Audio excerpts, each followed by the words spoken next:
안녕하십니까. YTN 시청자를 위한 옴부즈맨 프로그램 시청자의 눈입니다. 먼저 뉴스 진단 시간입니다. 이번 주에는 과학 뉴스 관련 보도를 모니터했습니다. 이정남 시청자 평가원과 과학재난팀 박희원 캐스터 나오셨습니다. 안녕하세요. 안녕하십니까. 안녕하세요. 동계올림픽이 일단 끝나면서 좀 더 다양한 뉴스가 쏟아져 나왔는데 과학 뉴스와 관련된 내용 가운데 인상 깊었던 내용 어떤 게 있으셨나요? 네, 그 YTN이 단독 보도한 뉴스인데요. 하와이 화산 지역에서 화상 탐사 모의 훈련인 하이시스가 진행 중인데 이번이 6번째 마지막 훈련 임무라고 합니다. 그런데 이번 훈련에서는 아시아인 최초로 재미 한인 경제학자가 대장 역할을 수행했다고 합니다. 하지만 이번 6차 임무는 시작한 지 얼마 안 돼서 중단되었다고 하는데요. 그 사소한 사고와 대원의 포기로 임무가 중단됐다는 내용입니다. 그 사소한 사고가 무엇인지, 왜 임무가 중단되었는지에 대한 내용은 보도가 되었지 않았는데요. 그 자세한 내용을 알고 싶습니다. 특히 이런 우주과학과 관련해 최근 한국인 첫 우주인인 이소연 씨의 인터뷰가 화제가 되고 있습니다.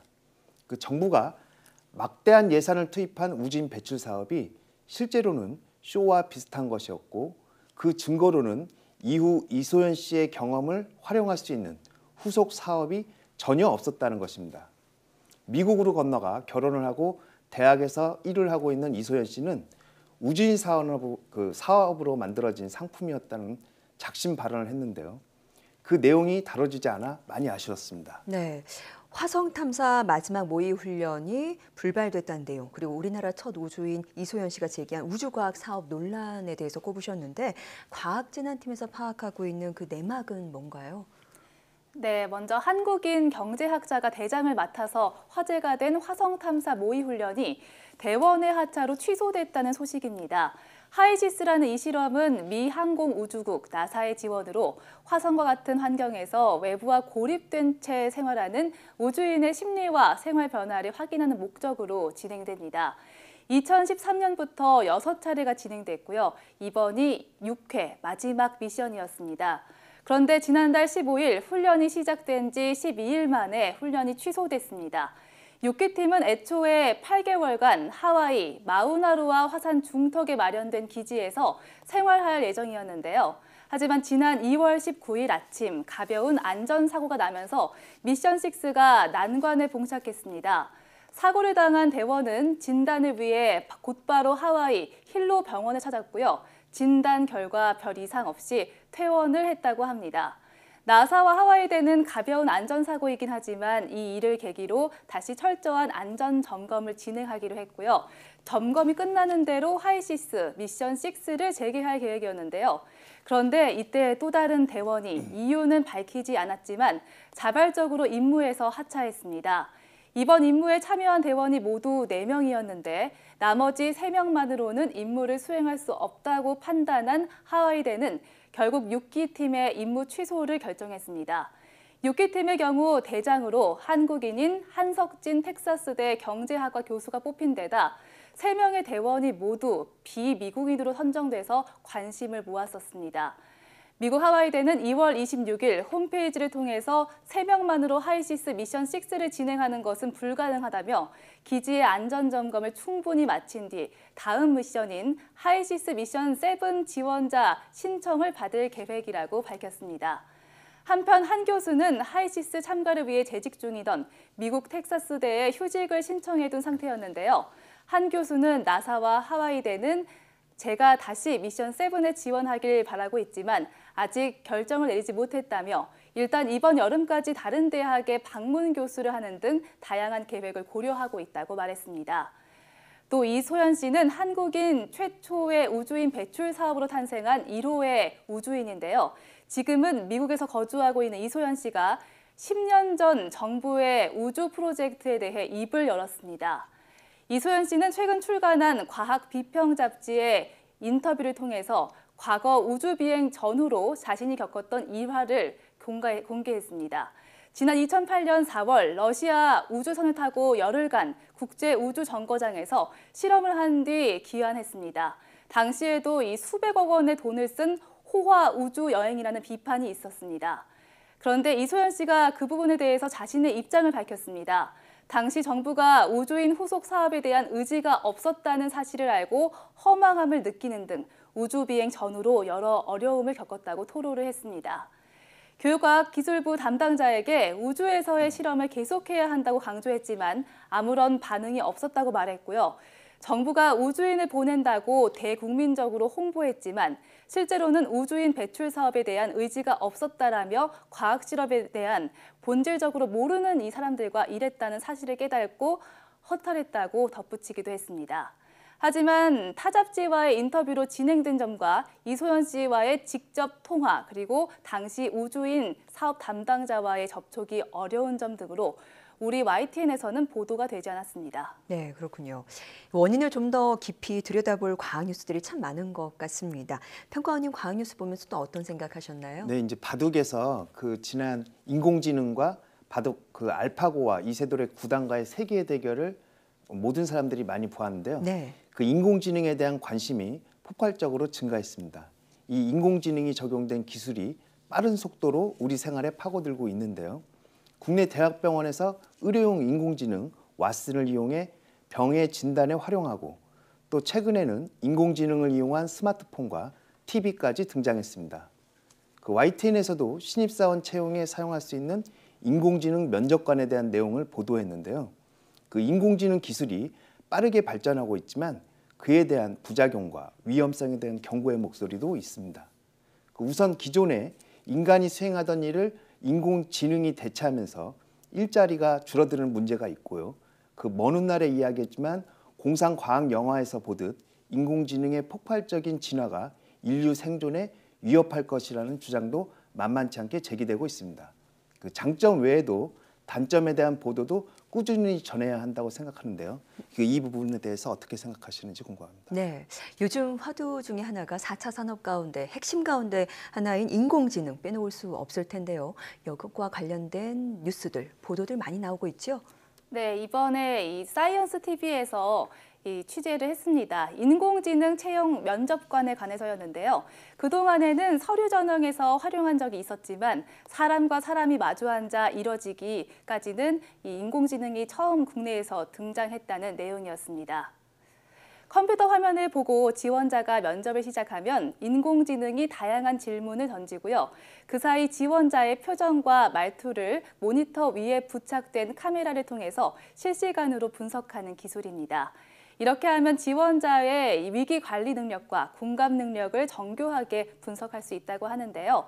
뇌의 특정 영역이 담당하는 이런 능력을 파악할 수 있게 특별히 만들어진 게임을 활용하는 방식도 사용이 됐다고 합니다. 인공지능 면접관은 업무 능력이 뛰어난 재직자들과 지원자의 데이터를 비교해서 지원자가 앞으로 이런 고성과자가 될 수 있을지 무려 82% 정도의 정확도로 예측을 할 수 있다고 하는데요. 면접 후에 결과가 나오기까지 걸리는 시간은 1시간 정도에 불과하다고 합니다. 시연 현장을 찾은 기업 인사 담당자들의 큰 관심을 받았는데요. 무엇보다 가장 큰 장점은 입시 부정이 있을 수 없다는 게 될 수 있을 것 같습니다. 하지만 이런 인공지능의 진화와 빠른 적용에 대한 우려의 목소리도 있는 게 사실입니다. 알파고가 인간계 최고 중 하나라는 이세돌 구단에게 압승을 거두면서 강하게 제기됐던 문제이기도 한데요. 인공지능 스스로 학습을 해가면서 더 많은 지식을 축적하는 이른바 머신 러닝 기술이 접목되면서 결국 인공지능이 인간의 지능을 뛰어넘을 수 있다는 겁니다. 인공지능의 활용도와 장점이 워낙 강해서 기술이 빠르게 발전하고 있지만 일자리와 인류에 대한 위협이라는 부작용에 대한 경계는 계속돼야 할 것으로 보입니다. 네, 인공지능의 여러 이면을 다각도로 보여주는 그런 보도, 노력이 필요할 것 같습니다. 지금까지 과학뉴스 관련 보도에 대해서 우리가 이야기를 나눠봤습니다.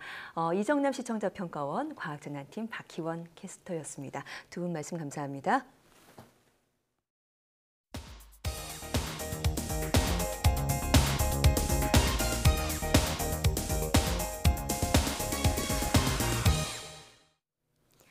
지상파 DMB 채널인 YTN DMB 프로그램을 평가하는 내가 본 YTN 순서입니다. 이번 주에는 지난 2월 22일에 있었던 YTN DMB 2월 시청자위원회 소식을 전해드리겠습니다.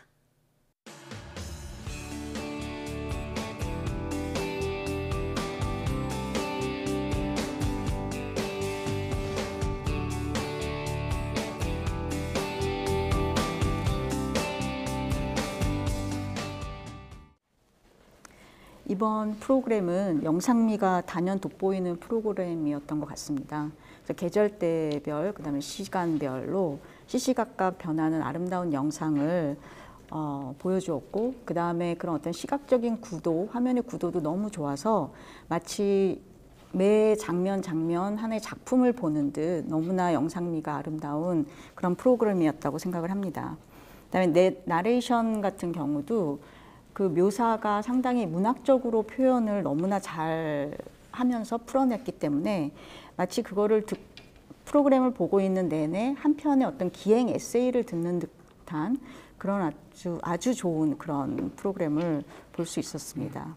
그다음에 또 하나 장점으로 뽑자면 보통 관광 관련한 프로그램 같은 경우에는 그곳을 방문한 어떤 관광객이나 방문객들의 인터뷰를 종종 하는데 그게 때로는 아무런 의미가 없고 진부하거나 또는 스토리의 흐름을 방해를 하는 그런 어떤 방해 요소로서 작용을 해왔었거든요. 근데 이번 프로그램은 그런 어떤 관광객들의 어떤 그런 좀 의미 없는 인터뷰 같은 것들이 많이 다 배제됐기 때문에 오히려 그 스토리의 흐름을 방해하는 요소를 배제함으로써 시청 몰입도를 높일 수 있는 그런 좋은 프로그램이었다고 생각을 합니다.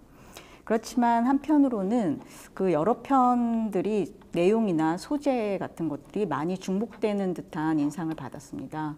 예를 들면은 소금강, 비로봉, 그다음 한반도 지형 등이 여러 편에 중복돼서 나옴으로써 상당히 이 편이 저 편 같고 저 편이 이 편 같고 그래서 차별화가 좀 쉽지 않은 그런 아쉬움이 있었습니다. 그래서 좀 더 다양한 소재와 스토리를 담았더라면 더 좋지 않았을까 하는 생각입니다. 한반도 곳곳의 비경과 절경을 5개 지역으로 나누어 가지고 자연 유산의 가치를 느끼는 그런 의도였다고 보고 이제 그런 마음으로 프로그램을 시청했습니다. 세부적인 내용을 좀 들여다보면요,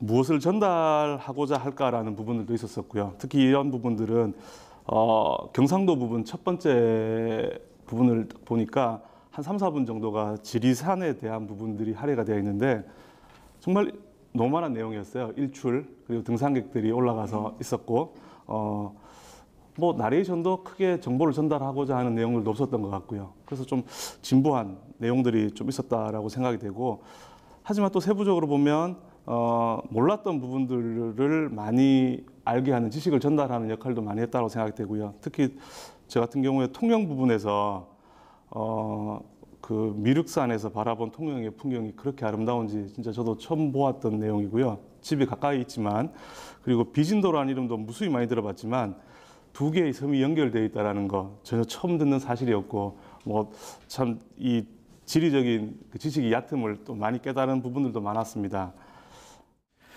일단 저도 보면서 다른 위원님들하고 사실 크게 다른 건 없는 것 같습니다. 일단 영상이 너무 훌륭했고 또 UHD라서 그런지 너무 선명하게 정말 깔끔하게 보고 있어가지고 그냥 보는 내내 기분이 좀 후련해지는 사실 그런 느낌이었습니다.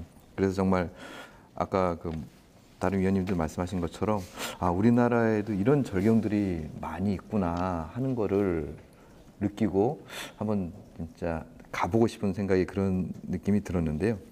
근데 이제 계속해서 보고 있다 보니까 아까 그 김세울 위원님 말씀하신 것처럼 그냥 계속 그런 것이 이제 반복이 되고 어떤 이렇게 좀 쉬어가는 거라든가 좀 이렇게 환기되는 게 없이 계속되는 그런 절경들만 보게 되니까 어떤 전시회에 가서 그냥 한번 계속 처음부터까지 쑥 보고 중간에 잠깐 쉬거나 이런 거 없이 그냥 딱 나와버리는. 근데 바로 그 다음 방에 가서 또 한번 보고 나와버리는 그냥 이런 느낌이 좀 들더라고요. 그래서 중간에 어떤 리포터가 하는 그런 인터뷰가 아니라 그냥 그 현장에 있었던 사람들의 어떤 그런 느낌이라든가 이런 것들을 조금 중간중간에 좀 섞어주게 된다면 그런 부분을 조금 환기할 수 있는 기회가 되지 않을까 그런 생각을 좀 해봤고요. 내레이터를 보니까 찾다 보니까 서술사라고 그러네요. 말로 서술사. 그분의 역할들이 조금 모호하지 않았나. 없었어도 좋았는데 있었으면 또 무엇을 위해서 있었을까. 또 이렇게 쭉 위원님들 말씀이 이 보편성이 특수성을 지배했다라는 것이죠. 그러니까 세 지역을 소개를 하는데 지금 박현순 의원님 말씀대로 딱 제목을 정했습니다. 예, 그러면 어떻게 하면 강원도나 경상도나 전라도가 다 특성이 있다는 것인데 다른 그 다른 특성을 조금 더 살려서 했었으면 좋지 않았을까라고 하는 그런 아쉬움이 참 있고, 뭐 계속해서 말씀드렸지만 또 우리 김소월 위원님도 병렬식 전개가 왼쪽으로 갔다 오른쪽으로 갔다 또 뭐 북쪽으로 갔다 이런 어떤 그 장소 선정의 기준이 병렬식은 뭐 있을 수 있습니다. 근데 그 병렬식이라도 뭔가 조금 흔히 우리가 추측할 수 있는 연관성이라도 좀 있으면 조금 좋지 않았을까 하는 말씀을 드리고 보면서 몇 가지 느낀 점은 이 명소들을 이제 촬영해서 편집할 때 어떤 그 순서에 나름대로 기준을 갖고 한 건지 아니면 그냥 막 무작위로 이렇게 한 건지는 제가 잘 모르겠습니다. 그래서 제가 이 지점들을 짚어가면서 쭉 봤는데 동남쪽에서 시작해서 갑자기 동쪽 끝인 광양으로 갔다가 또 섬진강으로 갔다가 또 이게 또 다시 또 저쪽 서쪽으로 갔다가 북쪽으로 갔다가 이렇게 이 지점들을 만약에 선으로 연결시켜 본다면 굉장히 어지러운 선이 될 것 같은 느낌이 들었어요. 물론 그게 뭐 잘못됐다 그런 뜻이 아니고 전라도 지역 지형을 잘 모르는 시청자를 위해서 다른 지역도 마찬가지지만 이렇게 지도를 이렇게 좀 잠깐 보여주면서 여기가 어느 지점이라는 거, 또 그 다음에 또 여기는 어느 지점이라는 거 이렇게 딱 보여주면 저게 어디쯤 있는 곳이구나. 아는 사람들은 알겠지만 또 생소한 분들도 있을 수 있으니까 그렇게 좀 약간 시청자를 배려한 편집이 됐으면 좋겠다 하는 그런 느낌이 들었고요. 영상은 굉장히 예쁘더라고요. 우리나라에서 저렇게 예쁜 영상도 찍히는구나 하는 생각이 들 정도로 굉장히 예뻤는데 전 중간에 좀 굳이 왜 이렇게 찍었을까 하고 느꼈던 게 렌즈 효과로 이렇게 수평선이 있으면 굳이 이렇게 넓어 보이게 찍은 효과 있잖아요. 무슨 펜션 광고할 때 쓰는 그런 효과를 왜 여기 굳이 담았을까? 그냥 그대로 담아도 충분히 아름다웠는데 이렇게 기법이 들어간 느낌을 보는 게 자연을 감상할 때는 좀 거슬린다는 생각이 좀 들었던 것 같아요. 그리고 첫 화를 봤을 때 되게 재밌게 봤어요. 이게 이야기도 재밌고 우선 볼거리를 많이 제공해 줬는데 이게 너무 병렬식으로 또 가다 보니까 뒤로 갈수록 흥미가 많이 떨어지더라고요. 그래서 이게 첫 번째 화가 재밌고 두 번째 화가 덜 재밌고가 아니라 그냥 쭉 이걸 한꺼번에 몰아서 봐서 그런 것도 있을 텐데 너무 뭔가 병렬식으로 이거 소개하고 저거 소개하고 하는 게 조금은 흥미가 많이 뒤에는 좀 떨어지게 됐었어요. 제가 이걸 보고 너무 영상이 아름다워서 이걸 내가 보고 직접 만약에 방문을 하면은 좀 실망하지 않을까 싶을 정도로 너무 이렇게 샤방샤방하게 영상을 잘 찍어 주셨더라고요. 굉장히 예쁘다고 생각이 들었고요.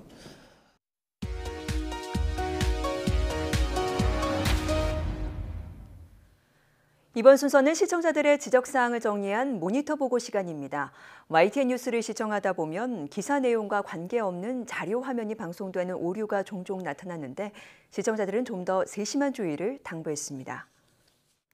지난 7일 더불어민주당 간부가 안희정 전 지사의 성폭행을 폭로한 김지은 씨에 대해 부적절한 언급을 한 내용을 전하면서 제시된 참고 화면은 더불어민주당 간부와 관련된 영상이 아니라 오히려 피해자인 김지은 씨를 여러 차례 강조하고 부각하는 자료 화면이었는데 이보다 2차 가해를 한 더불어민주당 간부와 관련된 또는 이를 짐작할 수 있는 화면을 제시하는 게 더 적절했다는 지적이 있었습니다. 그리고 지난 6일 영화 터널을 인용해 재난 속 법률 이야기를 전하면서 세월호 사건, 산풍 붕괴 사건 등을 포괄적으로 언급했고 생존 배낭이나 재난 시 행동 요령 등도 제시한 것은 좋았는데 다만 미투 운동 관련자의 얼굴이나 이름 등이 언급된 것은 아쉬웠다는 시청자 지적이 있었습니다.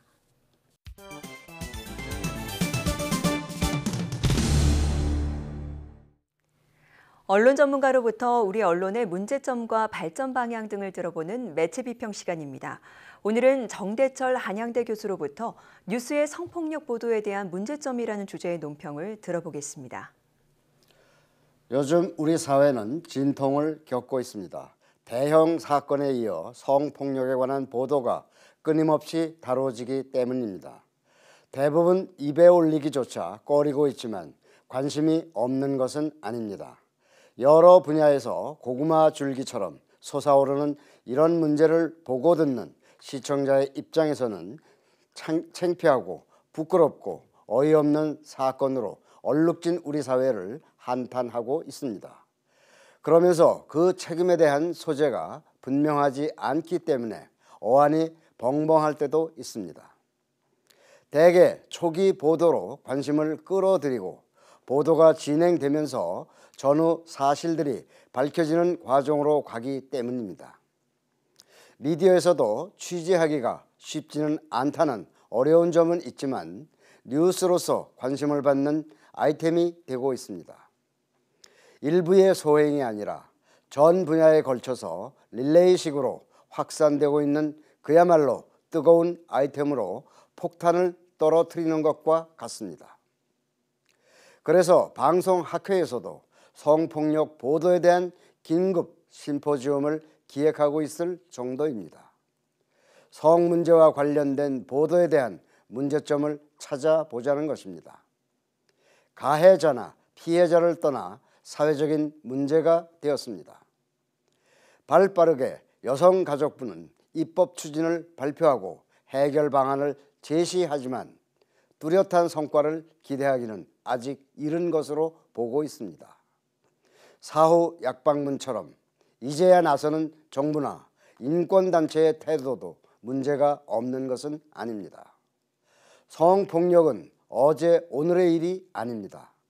동서양을 가르지 않습니다. 미디어가 이런 문제를 보도하는 각도에 대해서 궁금해하시는 경우가 종종 나타나고 있습니다. 보도의 비중이 부가적인 가치에 쏠리느냐 아니면 핵심적인 가치에 쏠리느냐의 문제입니다. 또 개인적인 관계에서 빚어진 문제인지 아니면 권력 구조에서 생긴 문제인지 윤리 도덕적인 문제인지 또는 인권에 관련된 문제인가 혹은 법률적인 문제인가에 대해서도 각도를 잡을 필요가 있다고 봅니다. 사건을 부분에 집착하거나 과장할 때 나타나는 부작용이나 역기능은 본질을 비껴간 선정 보도가 되기 때문입니다. 핵심적 가치보다 부가적 가치에 비중을 둔 보도는 선정적인 보도로 흐르기 쉽습니다. 흥미거리로 전락할 수 있는 부분을 최소화하는 보도가 되어야 합니다. 한때 집중적인 화제거리로 변질되는 보도로 비춰지는 것을 걱정하고 있는 것입니다. 가해자의 지위나 유명세가 본질을 과장시키거나 왜곡시키는 부분도 경계의 대상입니다. 또 피해자의 진정성 문제가 보도를 통해서 밝혀지는 명확한 보도도 중요하게 보는 입장도 있습니다. 개인 블로그를 인용한 보도도 뉴스 보도에서 자주 등장하고 있습니다. 자료로서 가치 비중을 따져봐야 합니다. 유명인의 블로그와 직접 취재한 것에 대한 차이를 잘 알고 있지만 불가피론으로 넘어가는 보도 형태에 대해서도 우리는 다시 생각해야 합니다. 그야말로 블로그 저널리즘의 시대가 되고 있습니다.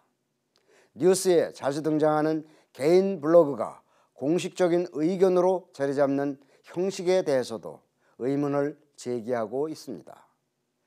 유명인들이 개인 블로그를 이용하는 경우도 있기 때문입니다. 확인하는 과정과 스크린 과정이 철저한 것인지 의문을 가지기 때문입니다. 이런 사건에 대한 보도는 좀 더 무겁고 신중한 사회적 교훈이나 지침을 제공할 수 있는 기능적인 역할이 되어야 합니다. 시청자의 눈은 시청자 여러분의 참여를 기다리고 있습니다. YTN 홈페이지 시청자 의견 코너에 글을 남겨주시면 좀 더 정확하고 공정한 방송을 만드는 데 참고하겠습니다. 이번 주 순서는 여기서 마치겠습니다. 함께해 주신 여러분 고맙습니다.